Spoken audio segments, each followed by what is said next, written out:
Hey buddy, got G&J Aircraft, grabbing some stuff. The best place for plumbing supplies on the planet.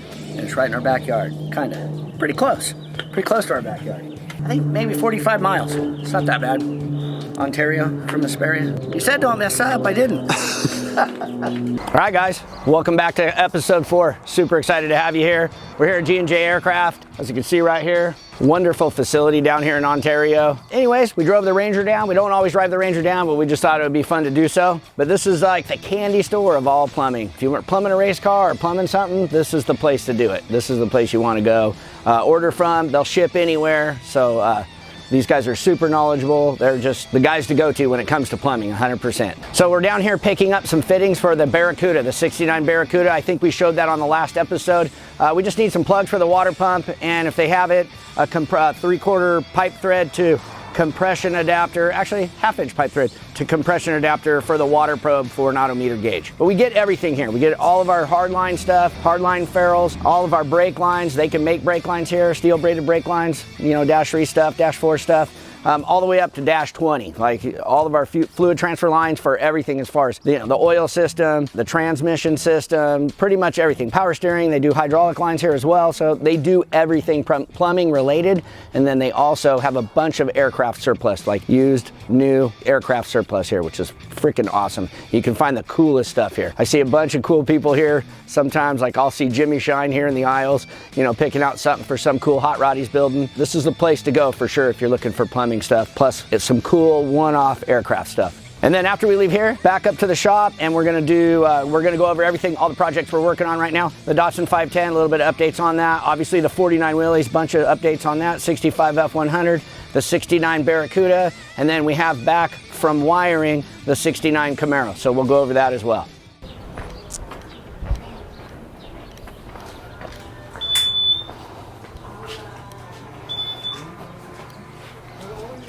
So as you can see, if you look down these aisles, Ryan, just follow me real quick. Just watch your step. But they have a bunch of like quick release pins. Like if you're looking for quick release pins, they have this stuff. It's got a little button and a detent on it. And I'll show you a bigger one so you can kind of see. So if you push this button right here, it releases these 2 detents. So the pin's locked in until you push this button, releases those 2 balls, those detent balls, and you can pull the pin out. Used all over aircraft. So all the cool stuff that we like comes from Aerospace and aircraft. It just bleeds down to us car dudes. So titanium fasteners, they have just a ton of titanium fasteners, just a ton of cool, super rad, neat shit that we just love to use on race cars. You know, castle nuts with holes drilled in them so you can safety wire them, bolts with holes drilled in them so you can safety wire. Yeah, like look at this. You think this part's gonna be heavy? Grab that bad boy.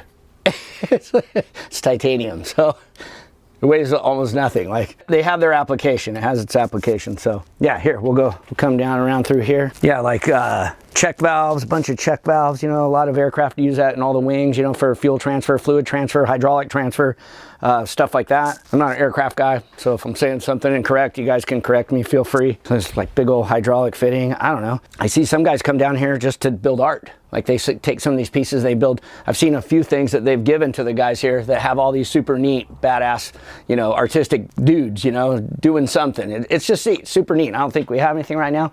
We do have, however, something super cool, piece of history here. Like here's a small turbine engine, probably an auxiliary power unit for some sort of a aircraft, some sort of jet. But we have these, I think looks like, oh yeah, there's one here and one here. These things are made out of beryllium, if I remember correctly, and it's an exhaust port for one of the space shuttles. I don't remember which one it was on, but I think it's on the nose, and it helps adjust the pitch of the nose left or right once they're, you know, when they're out of atmosphere, so they can maneuver and move the front of the shuttle around. So awesome, super cool stuff. Show you where all the cool stuff happens. Yeah, see fittings for days, stainless lines, steel braided lines, Teflon lines. So if you're doing E85, plumbing anything with E85, this is a place to go as well. All the hard line they keep in those tubes up there. These are the guys that make the magic happen. So we got Cliff, George. How you doing? How you doing, man? Good, good. Nitrous, they fill nitrous here if anybody's looking to do nitrous. So, oh, we're filling one as we speak. Filling one as we speak. So, hey, George, real quick, just explain the process between the mother bottle and what we're doing here. And Obviously, the colder these are, the more the capacity they can hold, correct? Or easier to fill? Correct. Okay, okay, yeah. All right, okay. So, but we have it's an air over. Oh, an arrow over pump, so it helps push. So it actually pumps it okay. out of the big bottle. Yeah. Which these are standing upright, so they have a cycling tube in them. Gotcha. So and this looks like a 24-pound bottle. I've been out of the nitrous game a bit. Oh, 10-pound bottle, 24-pound total full though, correct? Okay, that's what exactly I'm remembering there. Yep. Yeah, we never put like 26 pounds in them ever. No, that we wouldn't do that. It'll actually hold more if you get the bottle colder. Yeah. Oh yeah. Yeah. But don't let it get hot. Well, I used to put them in the freezer before we filled them. You know. Oh yeah. Yeah. So as it gets hot, it expands. Okay. Cool. Just like just about any type of thing air-wise, you know what I mean? Yeah. Right. Yeah. Very cool. But one thing I wanted to touch base on while I was here is you will get an education when you come here. So if you come here and you want a line, you don't say it has a fitting on the end. It has a hose end. On the end. Yeah. I got corrected on that when I was like 21 years old. Yeah, exactly. When I first came down here. So these guys are happy to give you an education as necessary. And we're always giving you education. Yeah. They'll give you a little shit while they do it, but it's fun. 3/8 let's do 3/8. Actually, let's do 5. That way we just got some stock on it. Yep. And you said the same amount in the 8 pipe? Yep, 5/8 pipe. Yes, sir.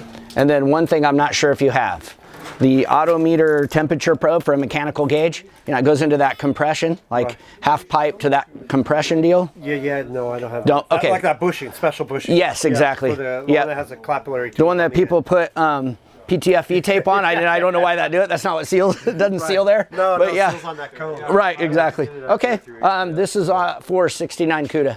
Okay, 69 CUDA. You got it. And this is Zach, by the way. Hello. Thank you. Okay, guys. Thanks. We appreciate you guys. Oh, I brought you guys some shirts too. Okay, thank you. I brought 2 larges for you. Perfect. And I brought 4 2Xs. Okay. Because I figured those guys are probably 2X, yeah? Don't tell them I said that. Thank you. All right, brother. Yep. Appreciate it, man. Okay. All right. We'll see ya. All right, guys. So we're out of here. Got what we needed. Now we're going to head back up to the desert and show you all the stuff we're building and the progress we've made.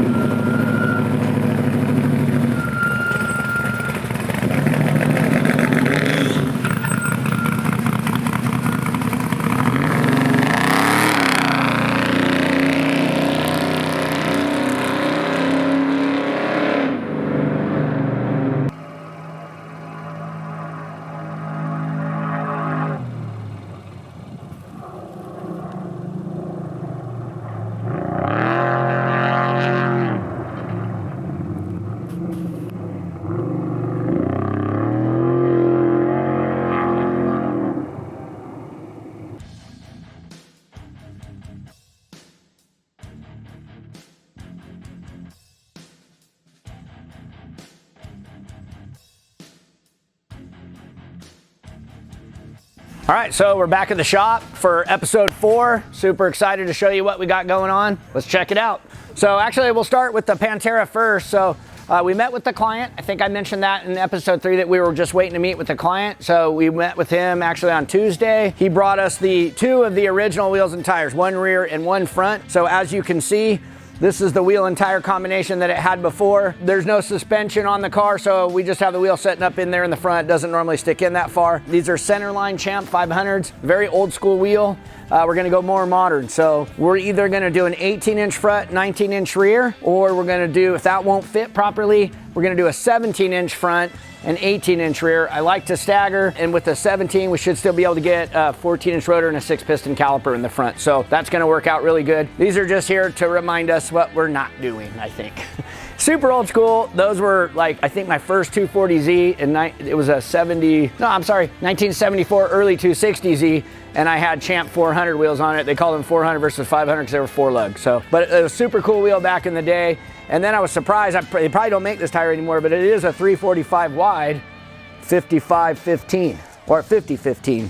I'm lying to you guys, 345, 35-15. So I never even knew they meant that wide of a 15-inch tire, but back when the Lamborghinis and Ferraris first came out, I would imagine these are some of the tires that they had on them. That's a Pirelli. So, and then we got his permission to do the headers and exhaust how we want to do it. We pretty much have carte blanche on this thing. We can do what we want to do.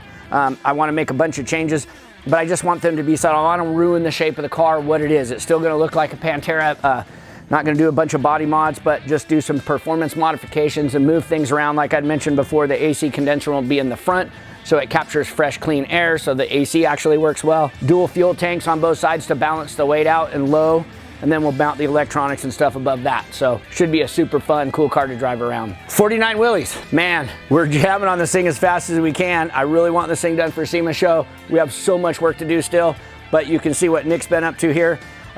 These weren't in last time, so both heat exchangers for the intercooler system are in, and you can see the ducting that we've created around here so that there'll be a scoop out here, grill's right here. You know, if you can kind of imagine the fender and the hood line, there'll be a scoop that pulls fresh air into these intercoolers, fresh air through the grill into the AC condenser. And then we've already got the ducting done for the intercoolers or the heat exchangers, so the air exits out of them and doesn't contaminate the area where the air filter is going to go, which I'll grab the air filter. So we'll have this completely shrouded, so this is grabbing fresh air as well, right straight into the throttle body.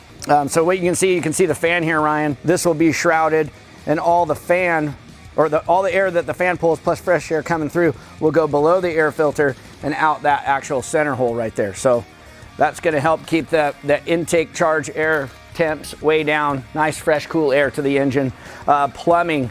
We just been plumbing our butts off. So you can see here, AC plumbing, none of this plumbing is in here. All these zip ties are temporary. We actually have super cool, actually these kind of clamps right here, these line clamps that separate the lines, make everything look neat and clean, sanitary. But we're working on AC lines right now. You can tell these are not swedged yet. Swedged means that's a ferrule that's over the line, and you crimp it down kind of like a hose clamp, but a permanent hose clamp. So it's a machine that swedges it down. You can't take it apart. You'd have to cut it apart if you wanted to take it apart. But these are the service ports. So we have these clocked and positioned. So this panel that will come off that just Zeus fastens off with quarter turn fasteners, you can just get your service ports right onto the AC system. You're not digging way in there trying to find that stuff. And we've been doing that with every component on here. Last time these master cylinders, I'm sorry, these reservoirs for the master cylinders were not on. So we made a cool bracket. The whole bracket assembly comes off. There's dry brakes, which I mentioned in episode 3. There's dry brakes so that we could take this off, not spill any brake fluid, not introduce any air into the system. Not that on this side it would be detrimental as far as the air, because this is just the fluid that's feeding into the master cylinder. What else we got done? The evap box. So we're plumbing all the AC. So there's a panel that goes over here that'll be upholstered, but down under here, this is where all these bulkheads pass through the firewall or the transmission tunnel and go up to the AC compressor, the dryer, and the condenser. So we're just diligently working on the AC system right now, getting that plumbed up. But I do believe we have, oh, this tank was also not done. This is the tank for the intercooler fluid, so which is just, you know, antifreeze. So this tank goes to a pump, goes to the front heat exchangers, then goes into, there's another heat exchanger underneath the supercharger assembly and the manifold, and then cycles back. And that's what cycles fresh coolant. So as the air crosses it, it cools that air down. So that system's done. So we have the oiling system done. We have transmission. All the coolers for the transmission are done and plumbed. Intercoolers are done and plumbed. AC's just about done and plumbed. So we have brake lines left. And then as soon as we're done with brake lines, we can go into body work. We'll do the doors, the hood, get the hood working properly, build the front fenders, build the bed sides, the trunk in the rear. We have a light bar that we're building that folds all the way down into here and folds all the way up. So you'll be able to use a linear actuator, position that light bar exactly where you want it, plus tuck it down where it's safe during the daytime. And then that's about it. We're ready to disassemble and go to paint. So sounds quick and easy, many hours left to do, but we're jamming. So just hooked up onto the service ports, hooked up our charge lines on here just so we can kind of see how easy it is to get to it. It's super important for us to have serviceability in everything that we build. So I don't want a guy digging, trying to find the service ports if we need to charge the AC or have to change a component on the AC and you have to discharge it and recharge it. So that just makes it simple and easy for people to maintain this thing, which will probably be us maintaining this thing. If you build it, you're usually married to it. Yeah, your local Jiffy Lube has got this, no problem. Yeah, 65 F100. We got the TubeWorks rear end. So we have our links that we built for this thing on the TubeWorks rear end. One problem we ran into that we were not expecting, typical fabrication. So we made these links. Our links have uniballs on each end, wobble stoppers in the front. That keeps this arm from turning side to side. And so we have a regular uniball here. this uniball area is wider and bigger than a Heim joint. So we had to take off the mounts on the axle, the rear link mounts on the axle, and make these link mounts so that they're positioned and wider so that this arm fits in here properly. So that's the change that we had to make real quick for this to get the rear end in here. But the rear end's in, we'll cycle everything. We still need to build the bump pads to strike this bump can right here. Sway bar just hooks up to here. So everything else is pretty much done and fabricated and bolt on. We just need to cycle and build our bump pads and we're done with the rear end. I'm plumbing the fuel tank. So these two fuel pumps right here, Ryan, that you can see, these two fuel pumps. So there's a big plate that holds this down. The lines, the filters, and the Y and the check valves will be on top of this, and then they'll go down through bulkheads right here and go up to the engine. And then there's two tranny coolers right here. I'll actually show you that in a minute. I'll plumb that, and those will go through two bulkheads on that side. Over here is what I'm talking about, Ryan. The transmission coolers are right here. This opening goes around those fuel pumps and the fuel filler and the vent. So the two pumps will come here. I'll have lines come out to two filters right here. They'll Y in. There'll be check valves right after the filters so that you can switch between pumps, but it won't backfeed into the tank. You'll switch between pumps, and then whichever pump that you're running on pushes fluid through the bulkhead or pushes fuel through the bulkhead and goes down to the front of the truck. And then on this side with all the bulkheads, these trans coolers will be run in parallel, and then hot side, cold side going down through this plate to the transmission. Other things that we haven't had done that weren't done in episode 3, the intake system is wrapped up on this. So these have the cool vibrant clamps, the newest version of them. It's very similar to the Wiggins clamps, the smaller ones we use on the fluid transfer lines. These are larger. They used to have a pin that you had to pull out.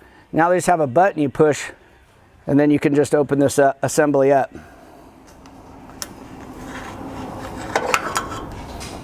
So you can see the locking mechanism there. Oh, you actually have to push the button to close it as well. So push that button, pick up on that, you can open it up. And then this part is the same as a Wiggins where it has this band and then the two ferrules. There's O-rings on the ferrules and you just slide this band over it. And if you can clamp this, if you can install this and it clamps together, it's hooked together properly. It can't leak. So that's hooked together properly. So the intake's done. Dual filters. Like I said, we're doing transmission plumbing, fuel plumbing right now. All the intercoolers are mounted, or all the coolers are mounted. Intercooler, both transmission coolers, AC condenser, and radiator. Oh, and one of the coolers actually is for power steering as well, which the power steering, we haven't plumbed power steering on this, correct? No, okay. Intercooler pump goes here, so we just got done fabricating the bracket that mounts the intercooler pump. I don't believe that the power steering reservoir was on there. We're building reservoirs that go in these pockets here. One reservoir is for the radiator overflow, one's for the radiator expansion tank, and then in this void right here, we will build the tank for the fluid. Oh yeah, nice, thanks. Sample, this will be for this side. So this is the top of the tank. This will go in this pocket right here. So then there'll be a cap on this. And then we'll actually have hard lines that transfer from the expansion tank over to the radiator overflow. And then it can pull water back and forth as necessary. Yeah, and then in this void right here will be the tank for the intercooler. And it just feeds right into the pump. Right above, just gravity feeds right to the pump. The pump would pull it, but it can gravity feed right to it. So we have our billet beam ends done and actually machined for this. And so now we're waiting on the spindle upright. As soon as we get that, we'll show you guys that stuff, but we're very excited about that. It's gonna be the strongest one on the planet for sure. Like we're blown away at how big and beefy it is. It's a little heavier than we want it to be, but that's what's going to make it survive. We're going to try to get rid of some of the unsprung weight by doing aluminum radius arms. And I think that's where we are with this right now. What we have Dallas working on right now on the F100, this is the KC lights that we're running on it. Actually, I think we're going to upgrade this. Aren't we upgrading this to the newest version of these lights? Pro 6. I think there's a version 2 of the Pro 6, so I think we'll end up running that. So we're using this for mock-up because the size is the same. Yeah, KC confirmed it is the same exact mounting. Okay. Size and housing for lights and everything. Awesome. Same size. Very cool. Very cool. Yeah, so this is the assembly that's actually going to flip all the way back below the cage and flip all the way forward, and then you'll be able to adjust it and aim it as necessary. And I'll show you the mounts on the truck that we've come up with so far.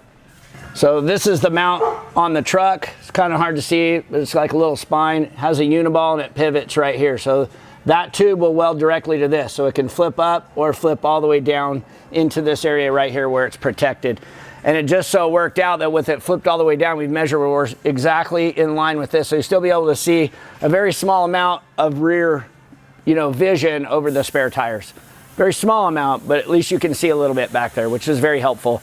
We'll have backup cameras on all these vehicles as well, though, just to assist, because it's very difficult to see behind you in these things.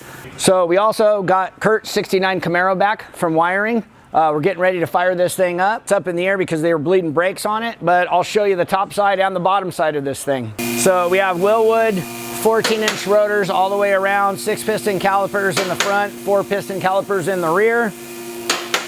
This has an LSA engine out of a Camaro, an LSA Chevrolet engine out of a Camaro. All Detroit Speed and Engineering, suspension front and rear. Headers are Cooks, I believe, and we welded V-band clamps and took the 3-bolt flange off the back. We always like to do that on the headers. V-band clamp assemblies, infinitely. You can take them apart and put them together infinitely as many times as you want, and they never leak. So that's kind of a nice feature. But you can see the engine, rack and pinion steering from Unisteer, and all the pulley and drive system was already on this particular engine. We got this engine from CBM. 4L80 transmission from Maximum Transmission, also bow tie overdrive, same company. And then you can see how we do our signature cross member with the exhaust system going through it. Exhaust system is titanium ceramic coated, and all DSE rear suspension and shocks. 12-bolt rear end that we narrowed up and used all the brackets from Detroit Speed and Engineering to put it to their Quadrolink kit. And this one has a Detroit True Track in it and a 390 gear in this one, in the rear end of this one. Wheel and tire combination on this car is 345 30-19 in the rear with a 19 by 12-inch wheel. And then we have a 18 by 10 in the front with a 275 40 18 in the front. Sorry, I had to think about that. Sometimes I forget. We have a stock fuel tank that we've modified. Fuel filters up here, fuel pumps in the tank. These are all the fuel lines. You see we have the exhaust wrapped here just to keep heat off of the tank.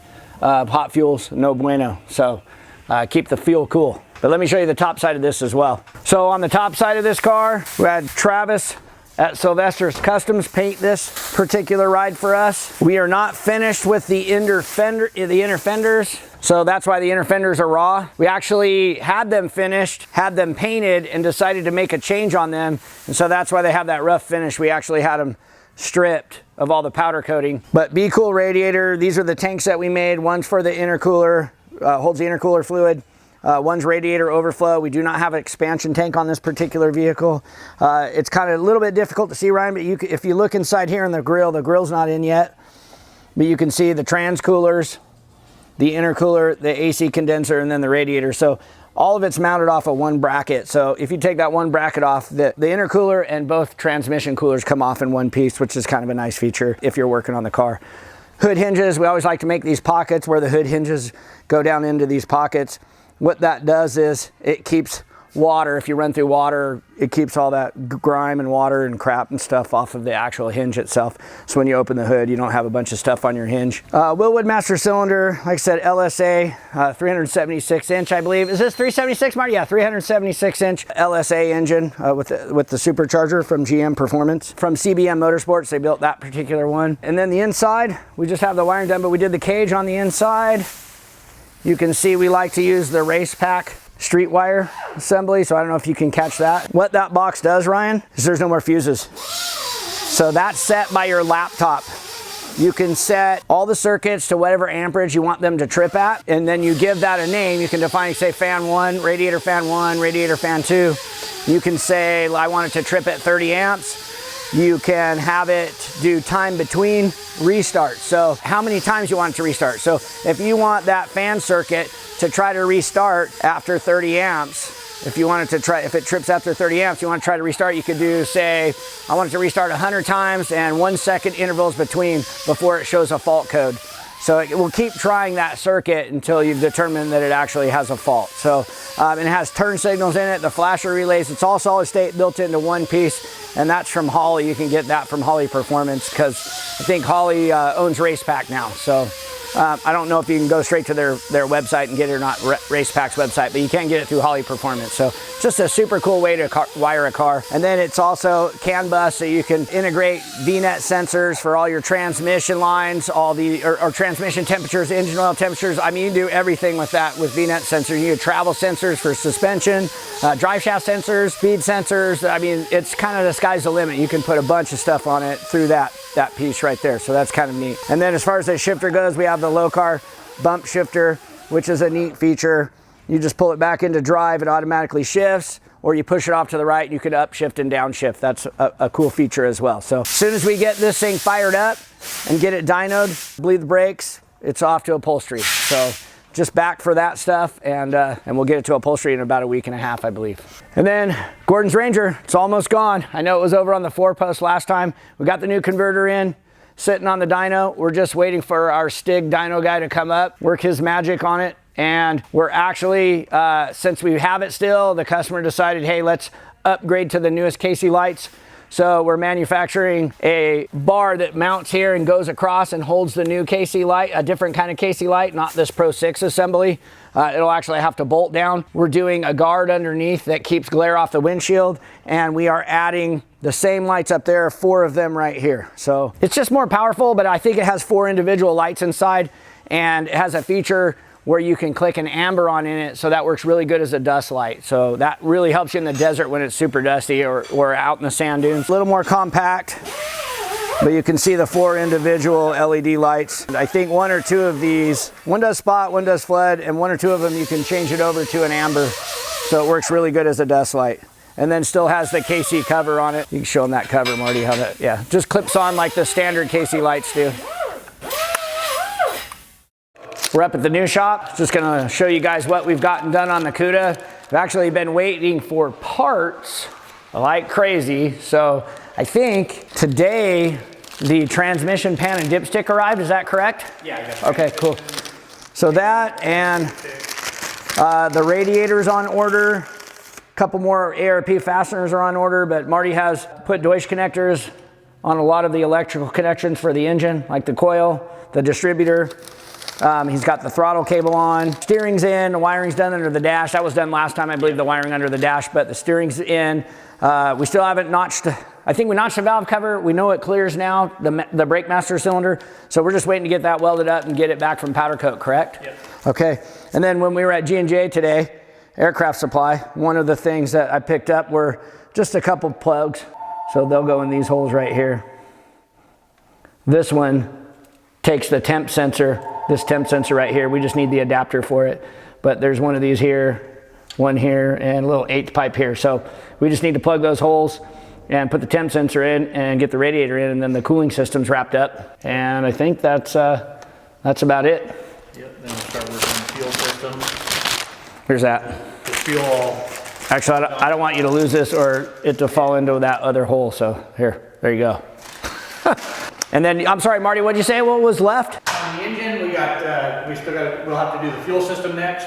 We'll plumb the fuel system over to the regulator and figure out where we're gonna mount the regulator. And we have a new regulator for it? We've got one coming. Okay. We've got a new regulator coming because we got 2 carburetors now instead of 1 on this car. Okay, and then I think it would be smart, let's do Teflon fuel system on this in case he ever wants to go E85 or upgrade. Yep. I think might as well just pay once, cry once, and be done with it. So. Yeah, I agree. And then after we get the engine running, then we're going back to fabrication, where we're going to either mini tub or full tub this car, which will be whatever we decide to do will be fun to document. So starting from stock chassis to what we build in the back. Yeah, the owner hasn't decided how far he wants to go, if he wants to go a full tub or just mini tub it. I'm trying to convince a mini tub just because the interior is so nice in this car. And it's just really cuts the car up so much, and so I'd like to just see a mini tub in here. We can get it hooking really good on a mini tub with some Caltrac bars. So I agree. Yeah. For what this car is, I don't think we need to be cutting the whole floor. Yeah, I don't want to cut it up too much. So, but yeah, so that's where we are with the '69 CUDA. And then the Datsun 510, here's where we are with the Datsun 510. So we've cut out the quarter panel. It's unfortunate to cut up a perfect quarter panel, but we are doing what we have to do. So this is how far the wheel and tire assembly sticks out of the body. We will build fender flares that go over this, very similar to the Unicorn, if you're familiar, if you guys are familiar with that particular car that Ken Block had. But you can see on the inside here, Ryan, let me open this door for you. You can probably tuck around that way. You can see on the inside, we just have some stuff mocked up. This is a mock-up plate. I think I showed you that in the last episode. We'll actually cut it out and scallop it and, you know, make windows in it, and there'll be actually 2 of these plates, everything TIG welded together. But you can see where our arm placement is. Those 2 holes in the center is where the back of the differential bolts to. And then we'll come forward, we'll capture this forward lower control arm mount and tie that into the differential mount, which will tie into the main chassis tubes. This piece up here is just tacked together to kind of show us everything that's going on. So, or as far as placement, upper strut placement. And then, like I said, we're building this at bump. So that's why the strut is completely compressed, which is kind of hard to see, Ryan. You can't see any of the shock shaft, but this is completely compressed right now because this car is being built all the way in the compression state or full bump. So that's where we are with the 510. Like I said, we don't always get a ton done on this thing just because it's an after hours project, and you know, we're just so busy with our main builds that it's hard for us to work on this thing during regular hours. Actually, we can't work on it during regular hours. So weekends, nights, the guys been awesome. They've been coming in 2 hours early sometime just to spend an hour and a half on this thing. So pretty awesome. I'm sorry if the lighting's bad. We have to have the door open today, and so it's a little bit of a, you know, a little bit of background light shading in probably. So hopefully you guys can see this well. And I think I mentioned before, but on all 4 corners, we're running Koenig wheels and 275, 35, 18 tires, Toyo tires, R888s all the way around on all 4 corners. So should be nice and sticky. I think this thing's gonna hook up really good and be a little bit of a slingshot. So we're very excited about it.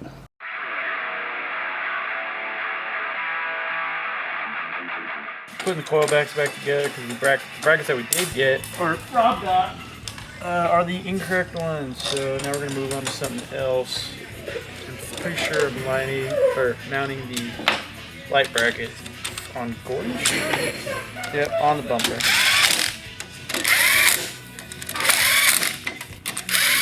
There's 110 ways to make one thing here. Like to make it the right way. You can make it 10 times, or you can just make it once right the first time. Fitting up AC lines on this thing, it's nice because everything's already in the way, so makes it real easy to build. But trying to get a rough idea of routing, I keep a couple hose scraps, so this is like about a 2-foot scrap of number 10 AC line, just so I can see how stuff will bend, to see what's feasible and what's not. And I don't like how this one's shaping out, so I'll have to change that up a little bit. Block it, fight him.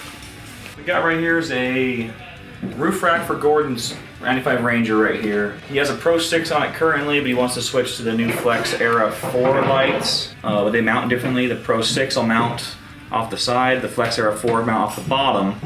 So we are making a mount that will utilize the current roof rack mounts that's on it now. Bolt through there as usual. You know, and it'll break across the bottom. Each stud and light will grab through to it. This lighter colored gray you see here is an aluminum piece that will bolt onto 3 of the light studs. That way it's easier to assemble and disassemble. Just the visor here if you don't want it. And that'll help kind of keep some glare off of the windshield. And then what you see here is a little excess material here. This back piece will get slip rolled. This long green back piece here to match the radius of the curvature of the windshield there. But the slip roller will always leave a part, I don't know, about 4 or 5 inches long that's flat. So I will have laser cut an excess piece there so we can slip roll it, chop the flat part off, and what's left is all perfectly round. So that will actually be shorter and be, you know, a nice corner weld here at this joint where it will mount up on the current light tab that comes out of Gordon's roof at the moment. And this one here is the bumper light rack for the 95 Ranger. It mounts to the frame horns through some holes here, so 2 on each side, and it has a notch to go around the bumper tube, the push bar. Each light will be on slots, so you can do a little bit of forward and rear adjustment, along with obviously pivoting left or right. A little trick we do is we'll drill 1/8-inch holes in some of these laser cut parts, so we can easily just guide it with an 1/8-inch bit, drill it, cleco, get the whole thing assembled, and once it's ready, pull it apart, drill and tap the holes, and open these up bigger for bigger hardware. But it's a simple piece. It's all broke out of one piece of steel and gets a corner weld here. We'll blend it out, so it'll just be a nice, smooth-looking piece. It'll be seamless from the top. Maybe we'll have more sanding if Nick gives me some tolerance. Usually we get no tolerance. Usually just get fucked. Trying to put something in? No, can't put it in. What do you gotta do? File it. Still can't get it in? Yell at Nick. Fucking zero tolerance. Okay guys, so that's episode 4. Thanks for joining us. We really appreciate it. Super cool that we got to take you to G&J Aircraft, show you what's going on in the shop, have a little shortcut going through a little bit of desert scenery on the way home. That was super fun. So don't forget to like, subscribe, and drop a comment if you can. I love answering comments. So thanks again for tuning in for episode 4. Can't wait to see you on the next one.